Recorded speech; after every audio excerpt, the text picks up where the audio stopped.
Wasn't pretty for some last night, and we will get into all of it. What's going on, everybody? Welcome into First Take. Molly Karam here solo in Bristol. Stephen A. is in L.A. Max is in New York. Fellas, Oh, good look morning. who's in L.A. now. Enjoying the sun, Stephen A.? Oh, I wish. Wherever I go, I work. Remember that. I thought you were going to say you bring the sunshine. I work. I don't bring sunshine. Look at I don't bring Stephen A. sunshine. hanging I out absorb in the it, sun out in but LA. I don't bring it. Yeah.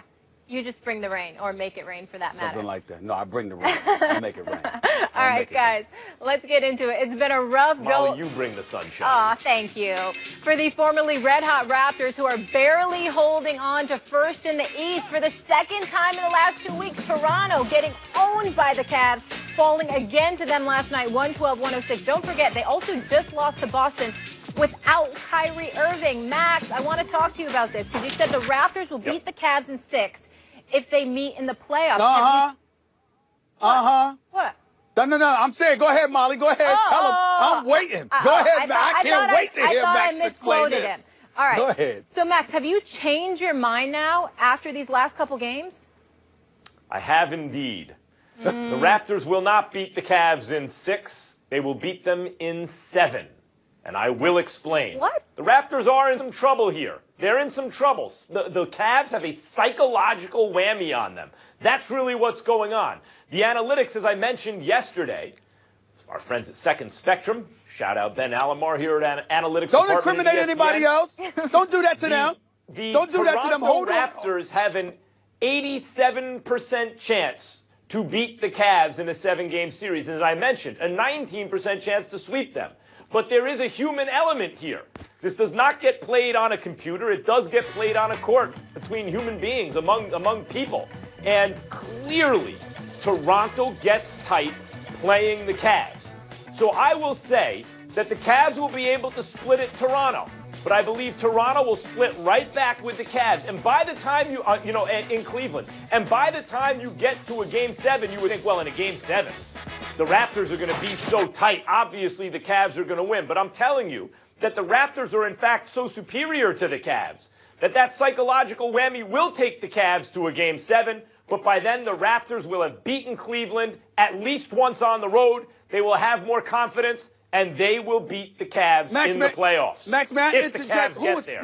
Max, man, interject. Who was the stats? The stats you brought up. What's the name of the people that you brought up for the stats? Who are they? Second Spectrum. That's analytics. All right. And Ben Alamar, our head of analytics here at ESPN. Ben Alamar, right? Yes. Yes. First of all, my apologies to Second Spectrum. My apologies to Ben Alamar. Oh, no. Max Kellerman does not get to sit up there and piggyback off of. Don't drag other people into that hole of yours. Oh, no. Stand alone. Man up. Let me get this straight. So you're bringing up analytics. Hold on. I'm coming to you now because I want to hear what you got to say. So you bring up analytics and you bring up Ben Alamar, and all that amounts to is a 1-game difference after what you saw, after further evidence has been provided to you as to what happens to DeMar DeRozan and Kyle Lowry when they go up against LeBron. After all of that combined with the Second Spectrum and Ben Alamar, all you got is a 6-game or a 7-game series. That's it. That's all. Well, there's a reason for that, Stephen A., which is I really thought it was more like a sweep or a 5-game series, but because I acknowledged the Raptors have problems with the Cavs, I made it a 6-game series. And now it's clear their problems are real. It's not just, well, I'm getting a census from last year. It wasn't clear last year. It wasn't clear the year before that. But this is the new year. It wasn't clear earlier this year. It wasn't clear? Wasn't clear? Not as clear as it is to me right now. Nope, not as clear as it is to me right now. Therefore, I will say the Cavs extend the series, even make it a 7-game series, even though they're the inferior team. Let me tell you something right now. The Cleveland Cavaliers will beat the Toronto Raptors in a playoff series. Period. Because of LeBron James. Period. Because of the best player in the world, according to you. Period. Because Second Spectrum backed you up. Period. Because Ben Alamar backed you up. Period. I'm sorry for even mentioning them because they don't deserve what you have subjected them to. They don't deserve to be associated with Max Kellerman on this particular subject because they're just going by numbers. Oh, no, Max didn't just go by the numbers, even though you're prone to do that. Max didn't just go by the numbers when it came to this. Max ignored what Max says about LeBron James. Max ignored what those Beetlejuice eyes of his continuously see whenever LeBron James goes up against the Toronto Raptors. Look, Max Kellerman ignored what he had seen from DeMar DeRozan. And he said, you know what, bump all that. When the Toronto Raptors go up against this Cleveland Cavaliers squad, oh, you know what? They're going to smoke them. They're going to take them out in 6. And now after all of this, after last night, after reading the evidence that you followed up by watching, okay?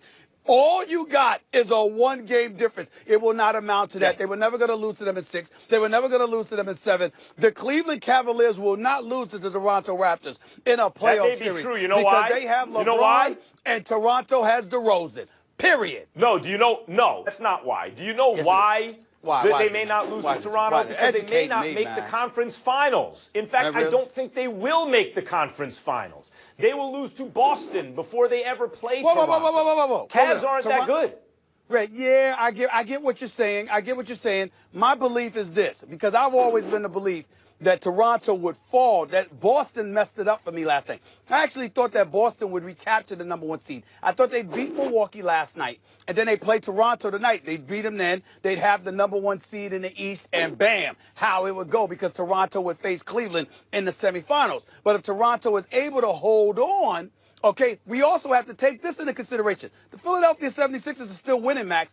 It is entirely plausible. It is entirely plausible that rather than the Raptors fall into 2, Cleveland could fall to 4, and they end up facing the Raptors in the second round as well. All I'm going to say is this. The Raptors had better not face the Cleveland Cavaliers in the postseason. Let me tell you what it's like. They're going home.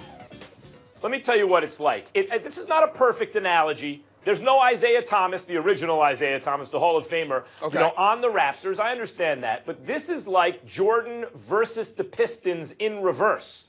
Right? So LeBron is not the guy trying to overcome the really well put together team all by himself, and then finally he gets help and he does it. LeBron had help, was able to get over the really well put together team, has much less help now, and the well put together team is better than they've ever been. They're the really well put together team. And the Toronto Raptors. I mean, let me tell you why. When? Let me tell you what they're going to do in playoffs, which they haven't done. Before this season? Let me tell you. Yes, they were well put together. They're better put together every year. Masai Ujiri improves them every year. And let me tell you what they're going to do in the playoffs, Stephen A. Smith. They are going to run their offense, which they haven't been doing in the regular season, right at LeBron James. They're going to make him work on the defensive end in a way they haven't in the regular season. That will limit his offense. Toronto will overcome their emotional problems against the Cavs There's so much to teach you about that. There's so much to teach you about basketball. You cannot make LeBron James work if you are a DeMar DeRozan. And I don't say that disrespectfully. DeMar DeRozan can ball. He's a stud. But what makes his game successful and special doesn't work against LeBron.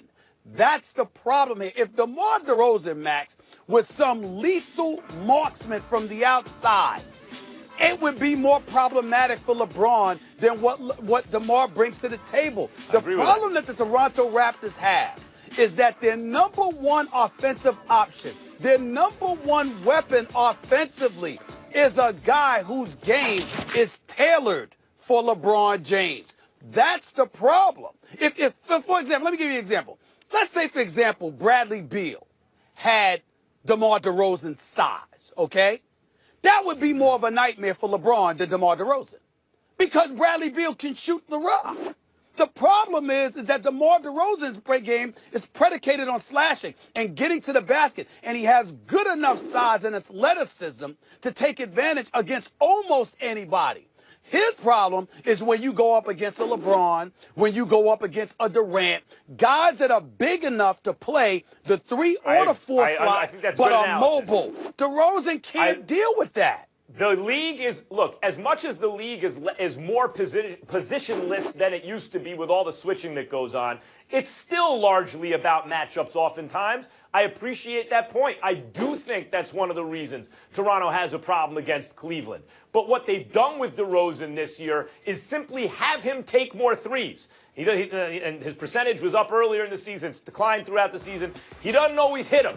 But he's just enough of a threat that just from him taking more threes, it's opened up the offense. The ball moves much better. The Toronto offense is therefore a top 5 offense. So you're right.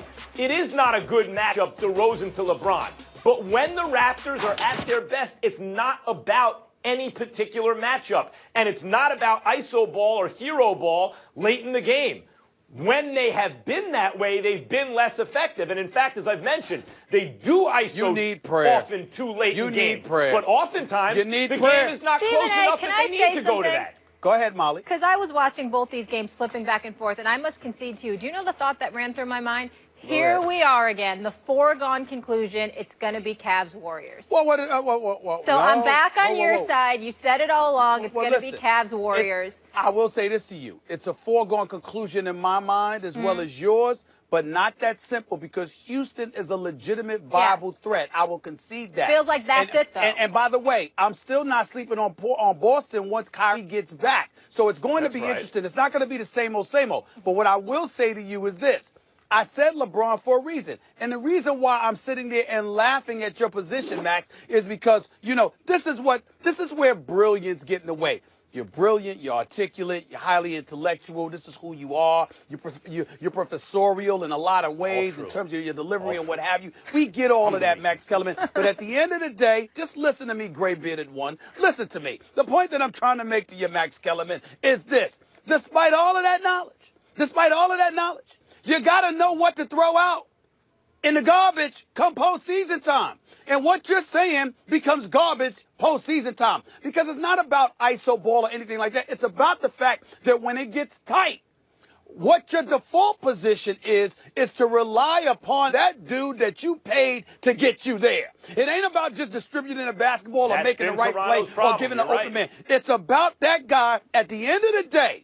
This is basketball. This is basketball. And when it comes to basketball, listen, Chicago had a lot of great players and what have you. But at the end of the day, they say, here you go. Take us there when it's tight. Toronto can't do that against LeBron. There is some wisdom in doing that at times, but the teams that do that too often usually get less efficient, meaning less good at the end of games, not better.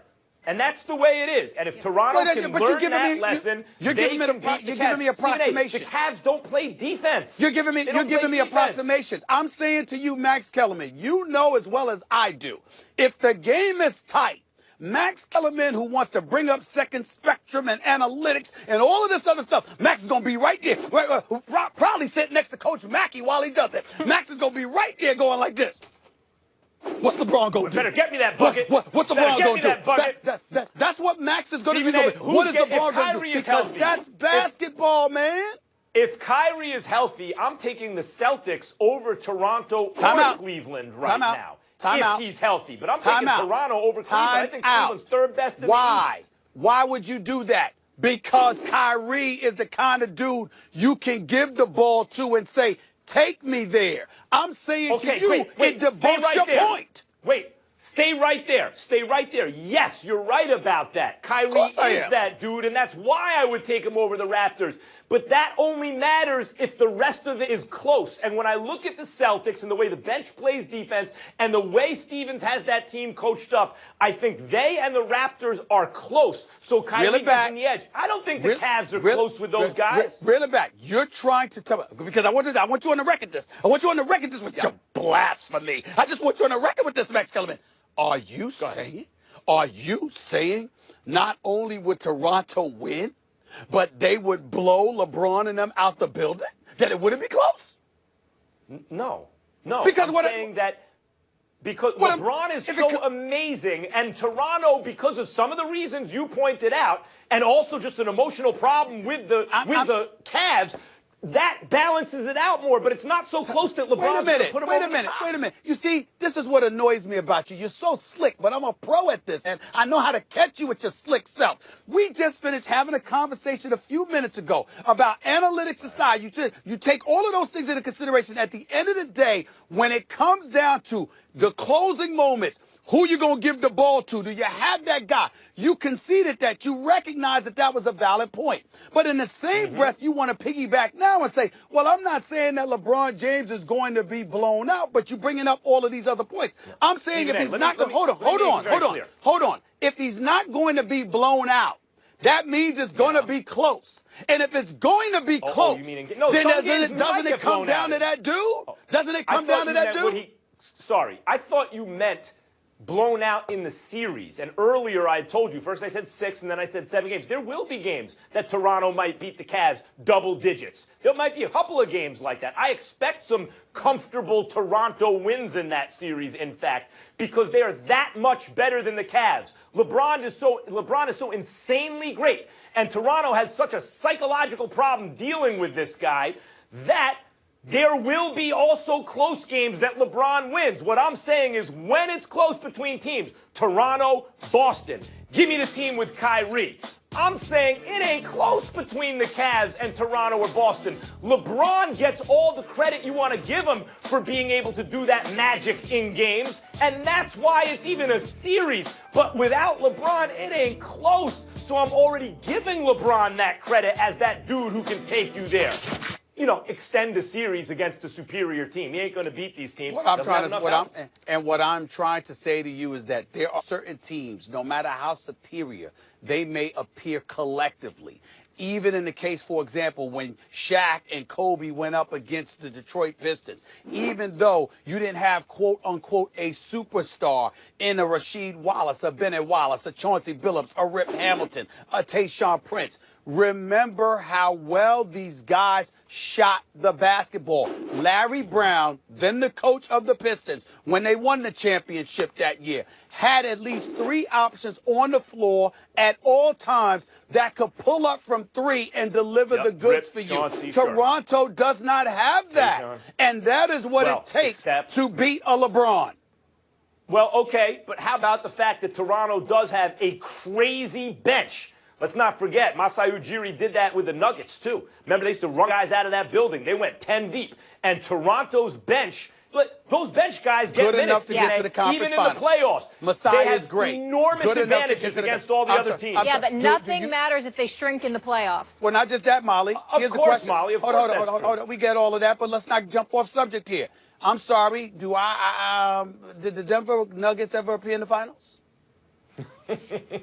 What about the Toronto Raptors? No. I'm getting to a point. Go ahead. What happened is that as great as Masai is, as an executive, and he is great, and Dwayne Casey is one of my favorite coaches and favorite people in the NBA. I love this man. The bottom line is at the end of the day, no matter what he built, every time he ran into a juggernaut, and by that I don't mean team, I mean a superstar. Somehow, some way, it wasn't good enough. That is the MO of Masai that you haven't brought up. No. Well, let's put it this way. Masai is where Daryl Morey was before Morey got James Harden and then Chris Paul. Sure. He's looking for a true superstar. Well, that's all I'm saying. He's not in a market where it's easy to lure them there and all that stuff. And so he's got the next best thing in DeRozan and Lowry, and he's done the best he could putting together the best possible pieces he could. You do have a history with that basic point. You do have a history of admitting that you're wrong. And you were when you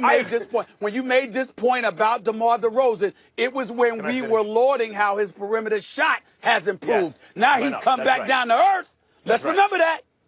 Remember, I said 6 games. Now I'm saying 7 games. Okay. Yes, so I acknowledge all those points. What I am saying, Stephen A., is the Cavs aren't good. LeBron is great. The rest of them aren't. Coach Mackey. I got it. You know what, Stephen A., I'm just proud he's sticking by the courage of his convictions, and he's got the Raptors still winning it in 7. Sure. You play to that. Although, as Stephen A. would say about this one, what does he go? He goes, after last night, I'm doing the Stephen A. No. I can't see you. Still taking We gotta on go to 7. break. Or the spy who shagged me. You remember God. Austin Powers? All right, All we're that. going to break, guys. Brandon Cooks will not be catching passes from Tom Brady next season as he moves from coast to coast to L.A. Did the Patriots get the better of the trade? Plus, Mel Kiper Jr., Todd McShay join us next to break down their latest mock drafts. Will the quarterbacks still dominate the top of the first round? We'll get into all of it. And stay tuned in the second hour of First Take because one of the best young players in the NBA will join the show. That's slam dunk champion Donovan Mitchell. Will break down plenty of hoops with him, especially focusing on the West there. First Take, just get started. Vince Carter? Yeah. Oh, no. Vince Carter. Okay. Here we go. Okay. And he still slipped. Okay. I do like the Vince Carter tribute. I do think that it's an incredible dunk. Give it up for the 2018 Verizon Slam Dunk Champion. 7 ingredients.